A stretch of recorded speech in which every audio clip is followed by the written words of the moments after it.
Hello, I'm Charles Johnson, and I'm doing my project on HIV and San Diego's LGBT community. Now, this is a capstone project for the class at United States University, Professor Megan Queerly, and this project will talk about the HIV in the San Diego LGBTQ community. Now, the research continues to say that uh, the LGBT community is still experiencing health disparities and still acquiring HIV more than other parties. Now, the goal of this project is to lessen the spread of HIV in the city of San Diego. And one place we can look is where the disparities are happening among the uh, the LGBTQ community.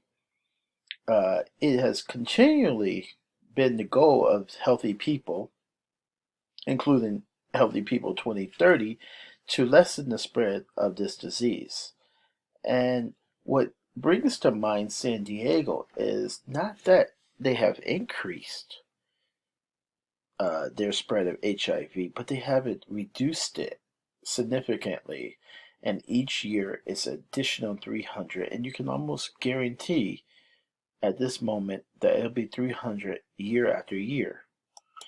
And the goal of this is to really go ahead and look at, as you can see, we set out to look at 10 stakeholders. Now, initially I thought that was enough, but I ended up talking to a lot more people and spending time with stakeholders within stakeholders. I want to give a special shout out to Family Health Center of San Diego because they were like the beacon for me in this project. And anyone I saw, I basically found the information there and then I went to go see them. So they really helped me a lot. Um, and the stakeholders are very helpful. All of them were, but Family Health Center was the best.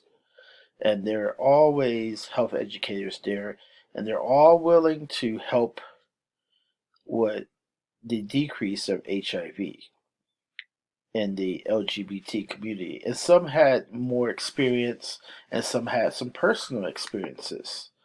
So it was clear that this was the place to go. So I mean, I went to the San Diego Center. I went to research at the UCSD, but the best place for me, I felt like, and it wasn't nobody's fault, because some places were closed on certain days and had half hours because of the COVID virus. But Family Health Center was always open, always had stakeholders coming in and out that weren't even related to their organization. They just made themselves available. So when you look at San Diego, you do have like I said, you do have a lot of stakeholders there that are really helping with this spread. And in meeting after meeting, I see they're really trying, but they just can't reach people for whatever reason. And I say, LGBTQ community, but I really want to lessen it all throughout San Diego. It's just I'm focusing on the LGBT community because they have the disparities that end them up with the acquiring the HIV virus, because a lot of times they're the ones that are getting it, and it's prevalent in the gay males. So you can see I had this plan, okay, to go out in the system, and I did. I sat in meetings, and I went out. I can let you read this at your leisure, but I went out and I was able to, help with some of the plans, saw firsthand uh, interview several health educators who had a lot of experience and were very willing to help. Uh, sometimes I found myself finding some health educators in the strangest places as well. But you can see that one of the best promotions was the PrEP. And PrEP prevents HIV. It's a pre exposure prophylactic. And this came up a lot. And the knowledge of the people that are on it is so great. And then but for some reason, what I did see is a correlation between the people that were on PrEP. So every year, about 300 people get on PrEP, but then again, 300 people acquire the HIV virus around that. So it's a correlation. It seems like if we can move the people that get on PrEP up, we can probably lessen the spread of the HIV. That's one thing I saw that I wanted to point out. Now, throughout the whole project, and I'll just read this, we discussed with people that I see this in young. I talk to young people. I went to meetings, and it's that attitude that HIV is no longer a death sentence, and in some cases, you know you can still have a fulfilling life, and the scare is not there. And this is one of the reasons that some young people even told me that, hey, um, I just this is probably why people do what they want to do. But I think it could be less risky, at least if you had PrEP on board, you educated more, uh, and we did our best to go ahead and educate the community. And I sat in a lot of meetings, and you can read there that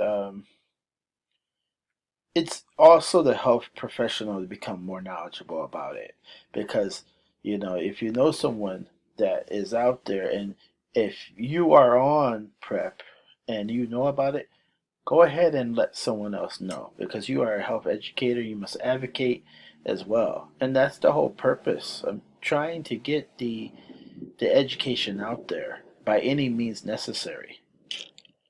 So some of the gaps in the knowledge is just that. Why is is it that we can't get people more on PrEP? You know, um, in my research, I know, like, if you were to go on some of the matching communities within the LGBTQ community, whether it be in San Diego, anywhere, one of the requirements, one of the outcomes is that the member be on PrEP, and it I guess it makes them feel at ease when they're even dating. So because with PrEP, it's a 99% chance that you're not going to acquire the HIV virus, and that's why it's very relevant to educate people, because if anything you can do to not spread this virus, 300 every year, I mean, if we can cut that in half, we only have 150 people getting HIV within San Diego. And we can cut that, and we can just want to make it nothing. So that's why this is important, because it hasn't changed. And in some of the sources and literature I read, since 2009, there's been 300 or 400 people acquiring the disease.